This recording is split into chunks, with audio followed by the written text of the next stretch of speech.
I think we so easily view it as this is just like a nice break from the main things in the rest of our week.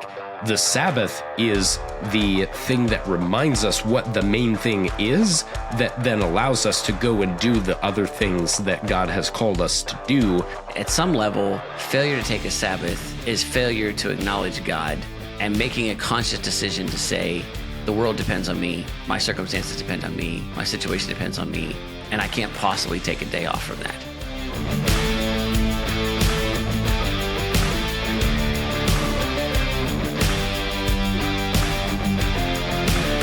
Welcome back to the Be Unbound podcast, where we discuss practical Christian living, how to build thriving communities, and how to be extraordinary at the ordinary.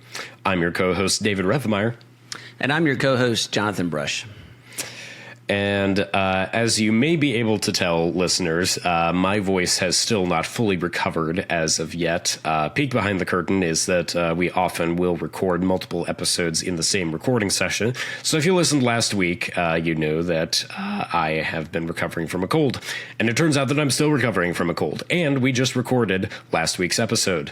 And so my voice still has a little bit of extra bass, but is also a little bit extra scratchy in my experience. So just so you all are aware.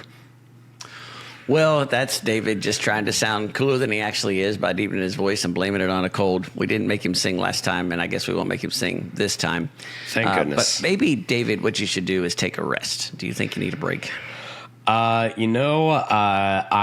have appreciated being able to take some more opportunities to rest over the course of this cold, because it's lasted an annoyingly long time. And so I have definitely struggled with, I want to be back to work and be getting things done, but I also know that my body needs to rest. So maybe, but I also feel a little bit restless because I want to get things done. Isn't there a strange irony there? There's this irony that, when we get sick, and I'm speaking of myself as well, that we get sick and what we really need to do is rest. And if we rested, we would recover. But instead, we think we don't have time to rest. So we keep working. The quality of the work is generally completely in the toilet. It's terrible.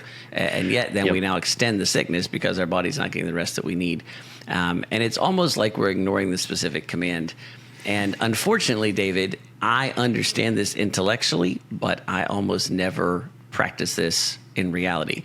And this became apparent to me at a conference that I was at recently, retreat.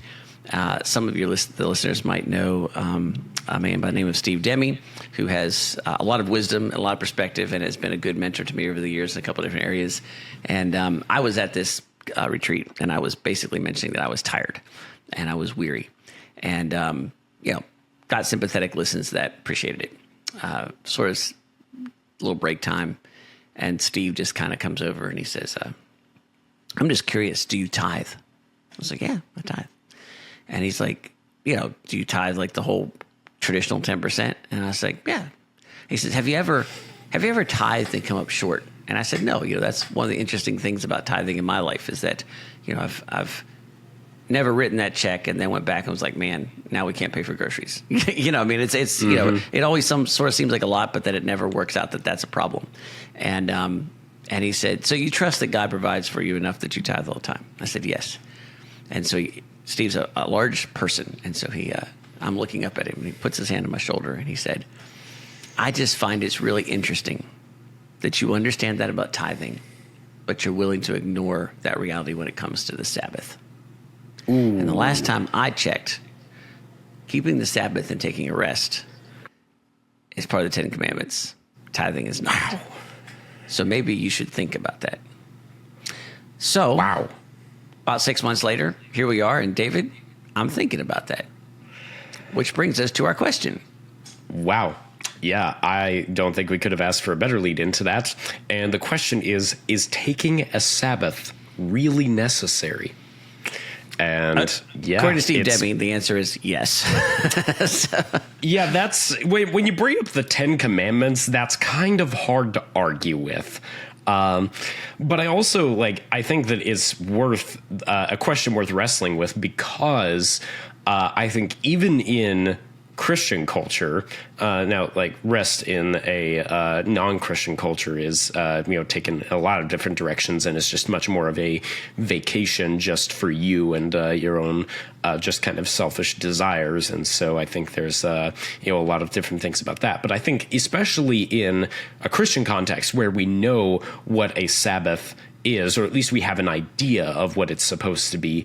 Usually it's something that's just kind of, at least in my experience, I don't know about how you've seen this, Jonathan, where I've seen it a lot is just like, oh yeah, that just means that like we should like rest every once in a while when we need it. And it just means that, on Sundays that like we should just like make sure to go to church and like take it a little bit easier if we can. But if there's other things that we need to get done, then we'll still do that. And it's really kind of viewed much more as just like, that's kind of a thing that was like way more important in their day, and taking a day, taking a Sabbath is just kind of more of a concept of just like just don't wear yourself out too much, and is not really taken nearly as seriously as most of the rest of the commandments. Has that been your experience as well? Yeah, I think I was thinking about this as you were talking. I was and before Louis as well.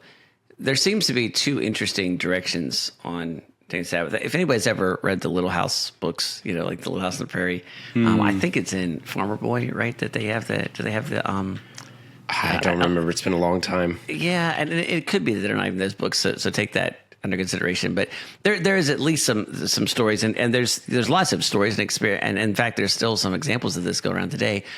Where Sabbath is a day of rest, and that rest becomes extremely legalistic.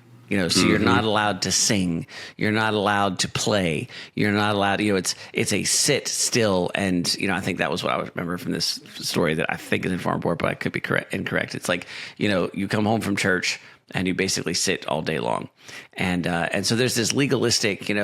What is work? What is not? You can't be anything with effort. And so there's that, and that has vanished mostly in our culture, and it's replaced with this.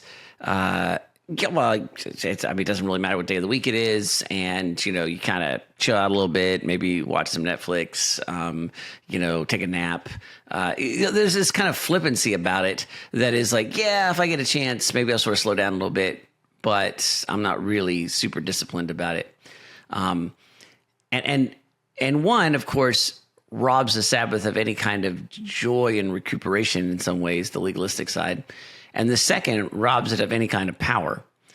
And tragically, I think both really walks us into the inherent problem with this, which is kind of what Steve was pointing out in that little story of mine, which is, at some level, failure to take a Sabbath is failure to acknowledge God and making a conscious decision to say, the world depends on me, my circumstances depend on me, my situation depends on me, and I can't possibly take a day off from that. And That's the part that's been most challenging for me, because I intellectually know that it's incorrect, but I do not live that out by my actions. Yeah.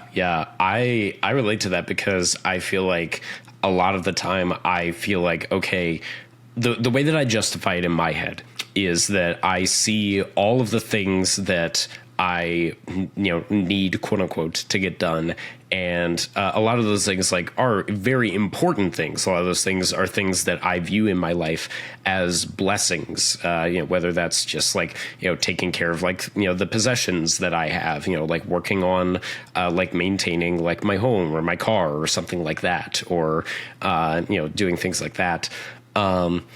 I see a lot of these things, or potentially doing, extra work for, just my actual, my job, whether that's doing things for Unbound or otherwise. I see all those things, and the way that I justify it in my head is these are good things that God has given me to steward, and therefore I need to do everything in my power to make sure that I am keeping and taking care of these things well, and that I am working as hard as I possibly can to make sure that I'm not squandering these gifts that God has given me.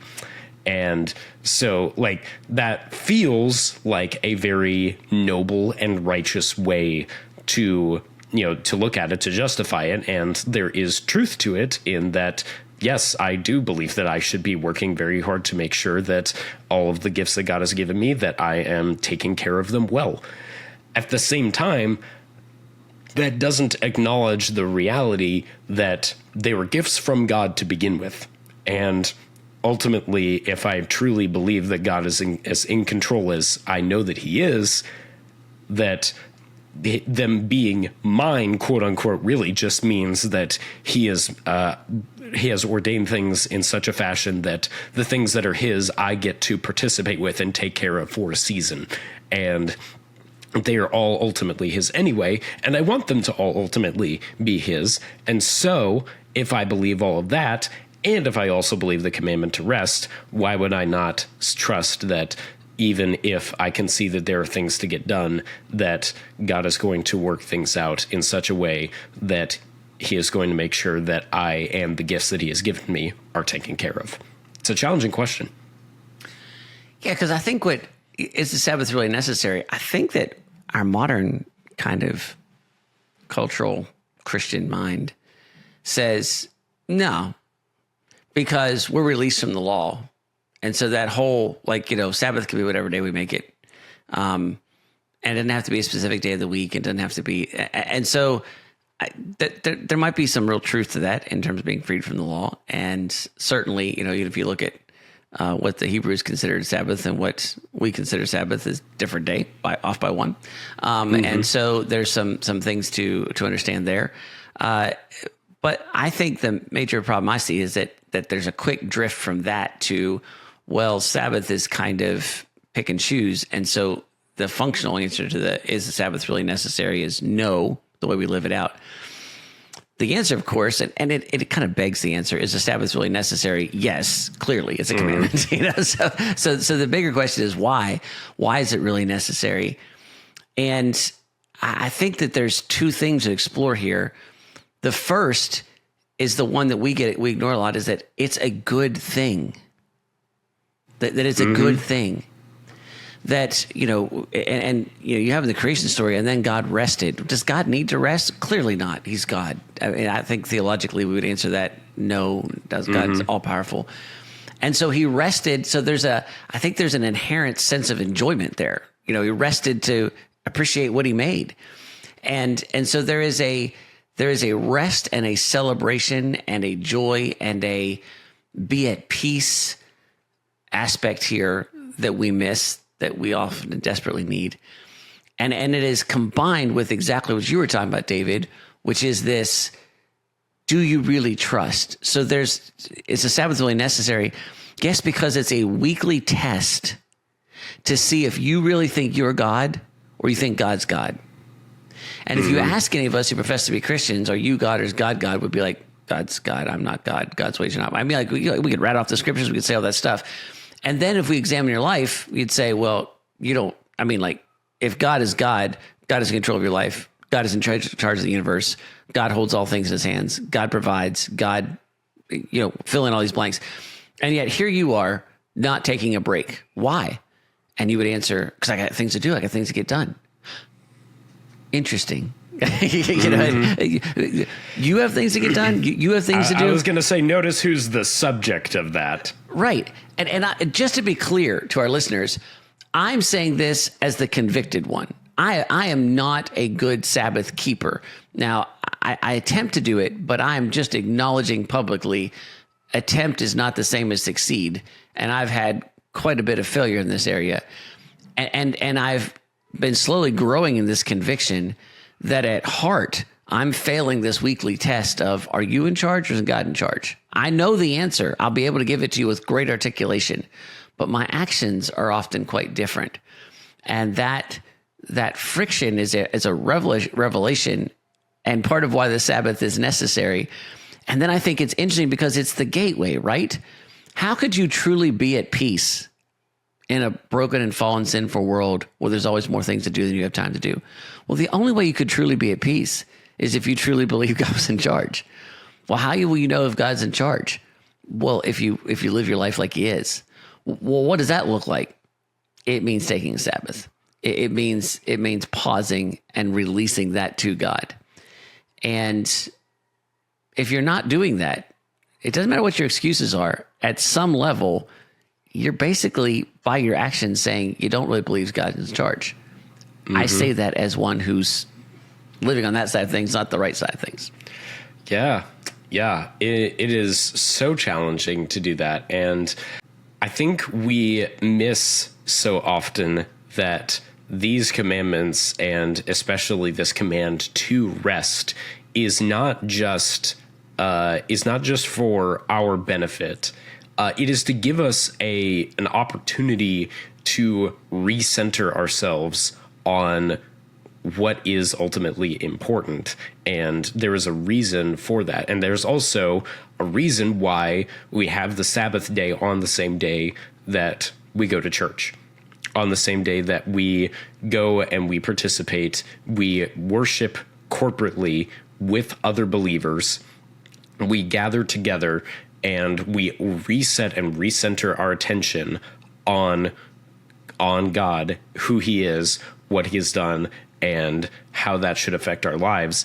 And then we have the whole that whole day to absorb that, to not then say, okay, that was good, now I get to move on and just go do the other things in my life. No, to then take that and let that inform the rest of your week. I think we so easily view it as this is just a nice break from the main things in the rest of our week.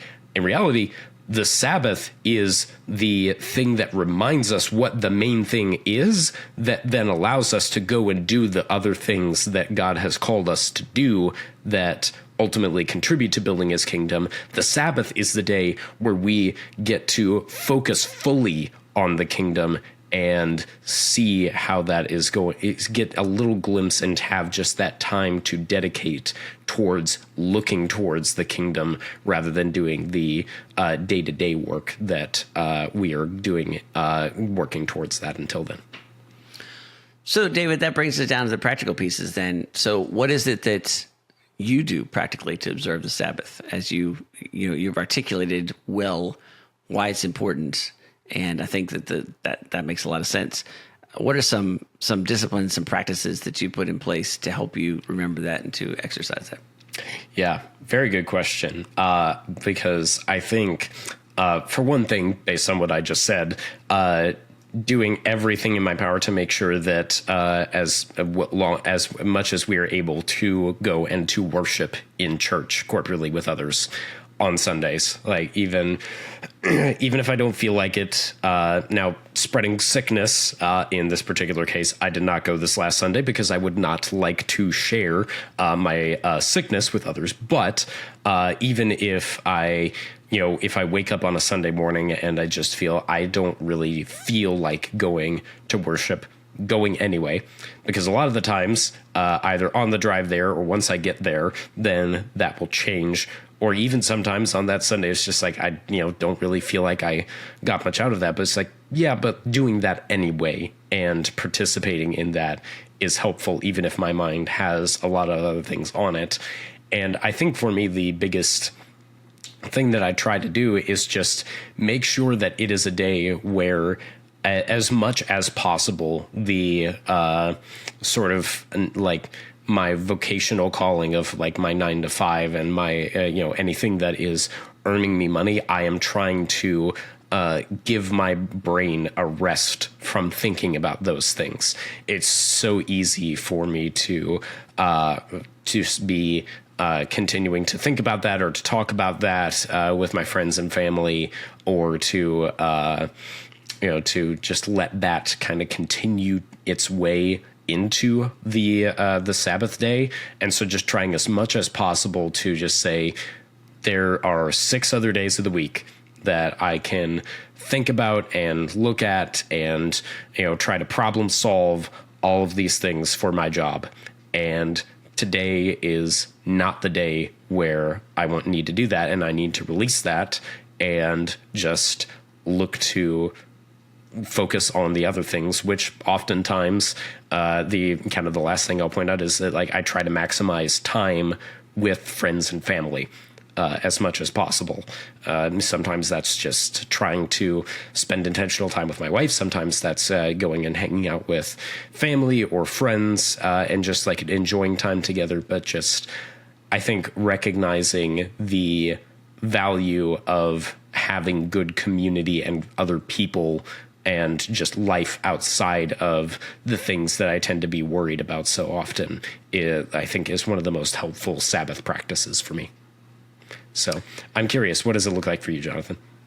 Yeah, there's some similarities there. I feel like it's sort of like we're talking about. I understand what to do. I don't always do it, so I have to get smaller steps. We've talked about this before in other podcasts. You have to kind of move that down so that you can get some real success and some momentum. First, of course, it is attending church and worshiping. So that is really important, and like you try to make that a inviolate discipline, and I'm probably best at that. Secondly, I'm worst at not thinking about work.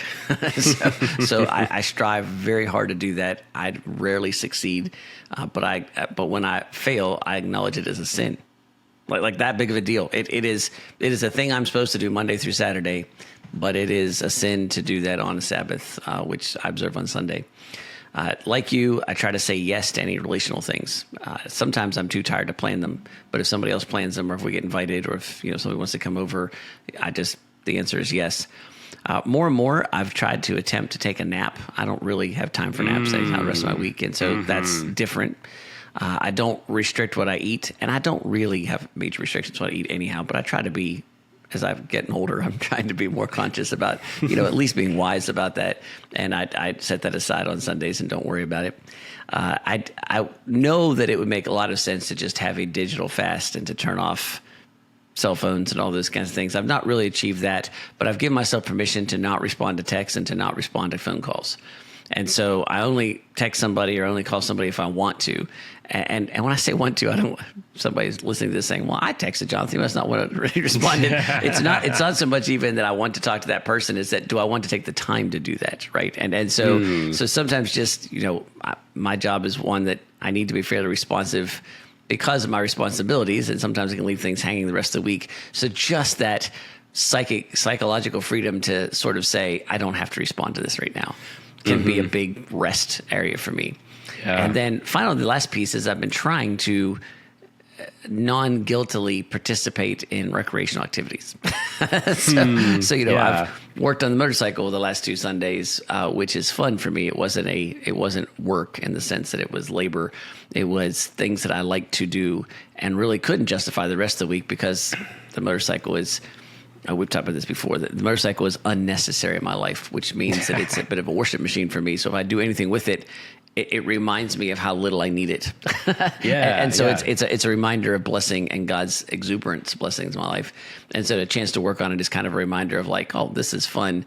And it's something that's fun that I don't need. And that's a good reminder. And there's, maybe any hobby would fill that need, but this one's the most extravagant in my life. So. Yeah. I think there's something really important there that I want to point out is that you pointed out that like doing something like working on the motorcycle is very much like a restful thing for you and just like falls under that category and is something that you can see as like freeing and taking your mind off of things. And I was thinking in my head of the concept of like doing car maintenance on a Sunday, that would fall much more into the category for me of like, that's like a thing that I have to get done and like a to-do list item that I personally check off.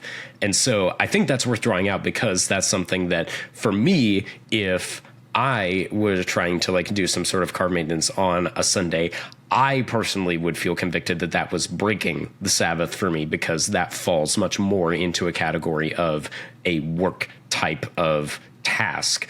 But I don't think that means that for you, like I fully believe and agree that that is a restful thing for you. And I think that there's multiple other things that could do that. For example, a lot of the times I will end up, especially when the weather is good, either on Sunday morning before church or on Sunday afternoons, especially like in the fall and winter, I will end up just like going out for like an easy long run. And I find that personally to be fairly restful. And I know that for a lot of other people, that would very much not be the case. But I think that just anything that in your head gives you the space to like just kind of have that, oh, okay, like I'm not just like checking another thing off of the to-do list. Like this is something that I am just taking the time to enjoy. I think recognizing that difference and how that can look different for different people is important. Yeah, there's some interesting things there. Changing the oil on the car would be work for me. Mm-hmm. Changing the oil on the motorcycle is rest. And there is something, and I know it tends to legalism, and so I'm not mandating this for everybody else. I'm just saying that those are interesting nuances I've sorted out in my own life. The car's oil has to be changed. The bike's oil doesn't, because riding the bike is a luxury. Yeah. And maybe another interesting example is that I like mowing grass. It's a rare time for me to be able to listen to podcasts, as I have Bluetooth headphones on, headset on, and can mow. And so it's not like a hard salt mine type labor thing, but it is a chore that has to be done every week. And so I'm tempted to mow sometimes on Sundays, and I try to resist it. I like mowing. I don't dislike it. I don't think it's a hard thing, but it is a regular weekly chore. It is definitely a to-do thing. Mm-hmm. And so I'm trying harder to reserve that time for things that are not to-dos. They're not recurring tasks. They're unnecessary, and it's their very level of unnecessaryism, which I'm sure is not a word, but that is proportional to, by doing something unnecessary, it's an act of faith that God will take care of what is necessary. Mm-hmm. If I mow on Sunday, I'm basically saying, Lord, I don't know if I'm going to get a chance on Monday to mow this grass. And by not mowing, I'm saying, Lord, I have no idea when I'm going to mow this grass, but I trust either that you'll provide the time or the grass doesn't need mowed as much as I think it does. And that's not an excuse to not mow Monday afternoon or Monday evening when I should, so we don't have to get confused about that. But there's something about that whole process of, I know we're going to have to get the oil changed in the car because, we hit the mileage mark. That is a have to.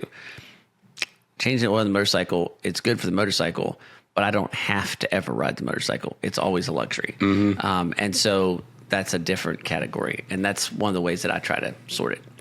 Yeah.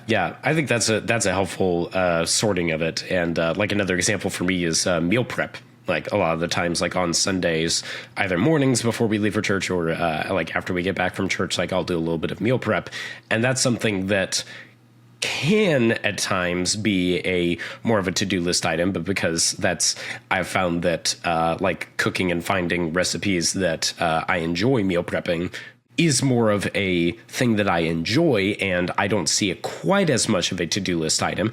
It can be, especially if I like have a trip coming up and like I want to make sure that I have several things, prepped to take along with me. But I think that's something that kind of sits a little bit on the edge, but ultimately I can still see as a restful thing, especially because a lot of the time, for example, like, my wife will be like working a puzzle like in the other part of the room, and like we'll end up like having a conversation while we're both working on those things. And so I think there's like ways that you can kind of go about them in some of those things that are more or less restful and in better accordance with keeping the Sabbath. Is taking a Sabbath really necessary? Yes. And you probably already knew the answer to that question. But the reality and the reasons behind that are perhaps a little deeper and worth some consideration. We'll have some final thoughts right after this.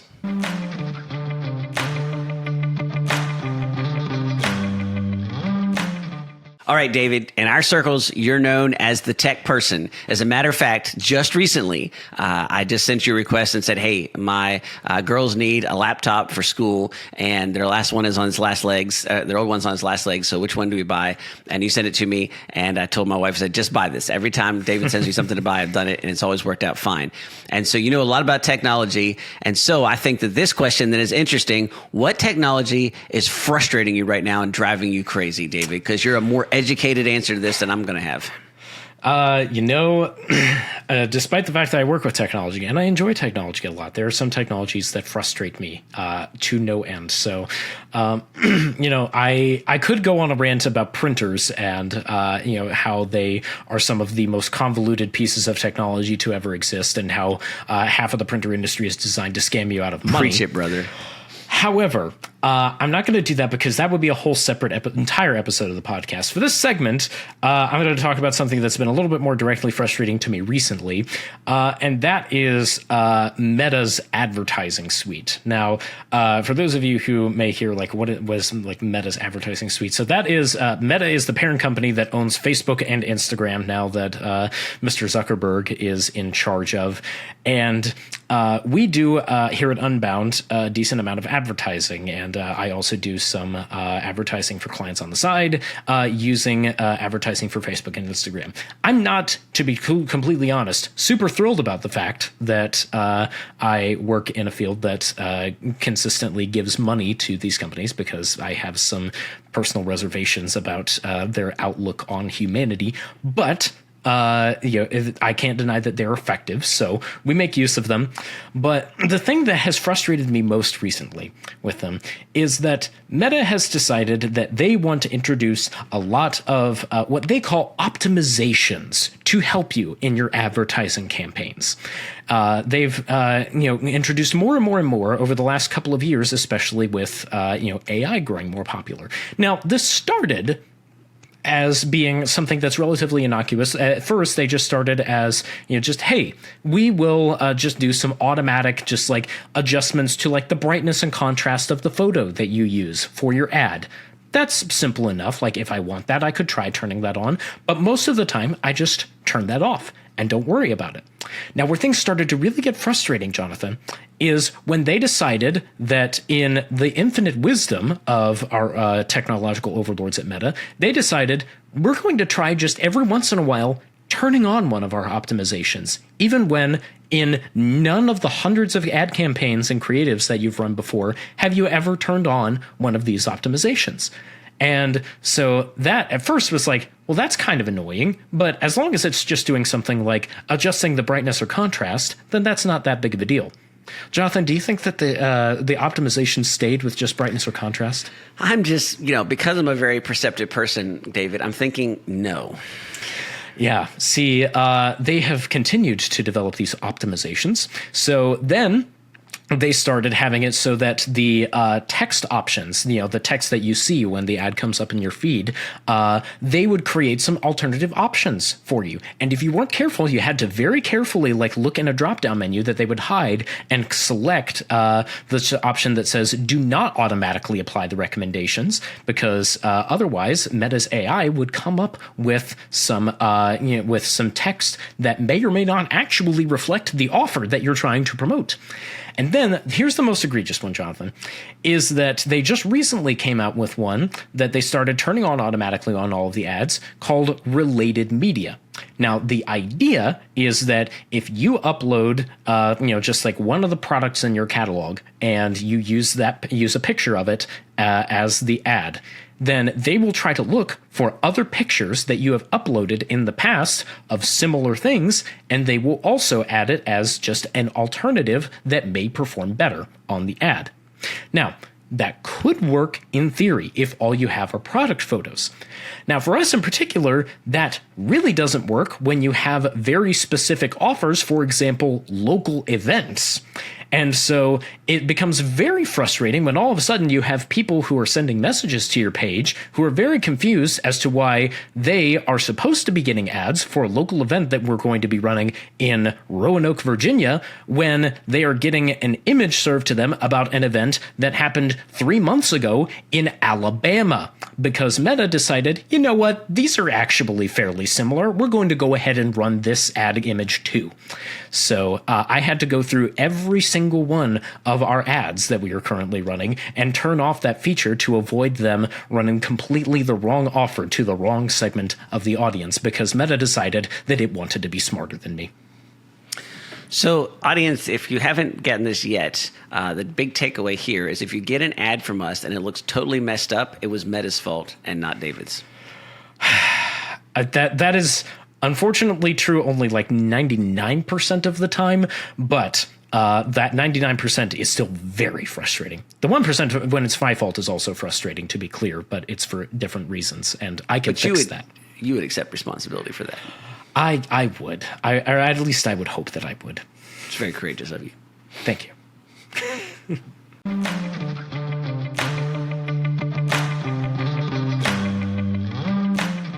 Well, for this week's student feature, I am joined once again by a member of the Unbound Student Cabinet, who are the amazing team of students who work so hard to make Unbound's Apex event happen every August. And so I'm joined by one of the members of this year's team, Destiny. Thanks for joining me today. Thank you for inviting me. Of course. So, Destiny, tell me a little bit about what you specifically have been doing as part of your time on Cabinet this year. I was on the content team, which is everything that happens on stage and contacting speakers, getting the contracts, and really focusing in on what our theme is and what we want to present to the students.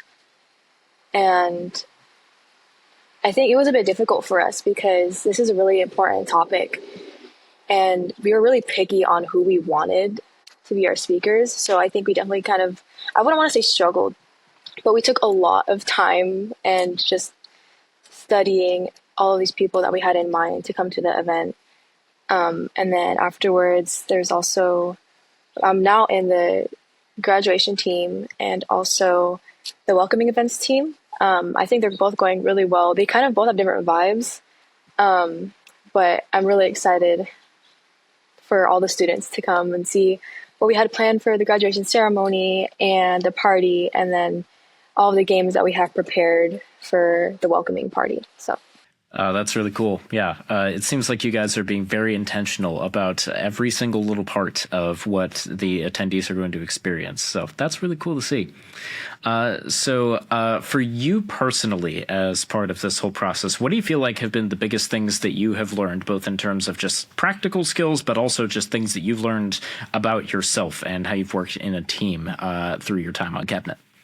I think starting off with just as a team, I really learned how to hone my skill and working with others, specifically in the way, because we all have different skills. And, as a team, when you put all the skills together, it kind of just becomes one. So there are certain things that my teammate is better at than I am. So I really learned on how to go to them and be like, okay, hey, I know Silas is really good at videography, or just to visualize ideas and then to make it into reality. So I can go to that person instead of just sitting alone on myself, be like, okay, well, I don't know how to do that. So that was one thing that has been really helpful and really cool to see. Personally, I've always how do I word this? Personally, I think I've always kind of been that independent person where it's like, oh, I can do this by myself. And I think I always prove myself every time where it's like, well, I can't because we really can't. Like, we have a community for a reason, right? And we have people that we can work with for a reason. And that was like the number one thing I wanted to see being in Cabinet, was working with the team and seeing all the different dynamics and how we all work together as a team. So I think this past half year, I've really seen myself grow in asking people for help, actually speaking up for myself, and then also learning from them. So I think those two were like the biggest things. Yeah. Well, that takes a lot of maturity to admit when you need help, especially as somebody who tends to want to believe that they can do things on their own. I relate to that. So I think that's really cool that this has allowed you to learn that in a really great environment and with a really good team. So that's really cool. Now, last but not least, I would just love to hear what you personally are most excited for when Apex finally comes about in August. I've gotten this question so many times already, and I get so excited thinking about it. So when I first came to Apex, your first impressions are everything. When I first got there, it's like everyone, I see all the commotion, all the chatter, there's people playing, and then as the days go by, there are these huge games that are super stressful, and you have to win, and learning from all the speakers. So I can't wait till we're at Apex. And then I'm just in the corner, I'm looking out, and then just seeing everyone's different reactions, or just something simple as walking past a group of people and just hearing them talk about something that they heard in a session, or what speaker said, or how they really liked one of our games, or how they really hated us for one of our games. Just anything and everything. I'm really excited to see. Yeah, because at the end of the day, it's all about the attendees and the experience that you give them, right? Mm-hmm. Yeah. Awesome. Well, I cannot wait to be a part of the event and to just see everyone see just the hard work that you guys have put into this. And I am so excited to just see all of these plans come together. So, Destiny, thank you for joining me, and look forward to seeing what you guys have come up with at Apex. Looking forward for you guys to see it. Thank you.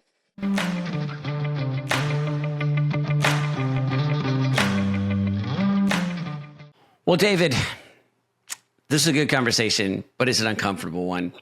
This is definitely a conversation where, as we're having it, I have this real strong sense of hypocrisy.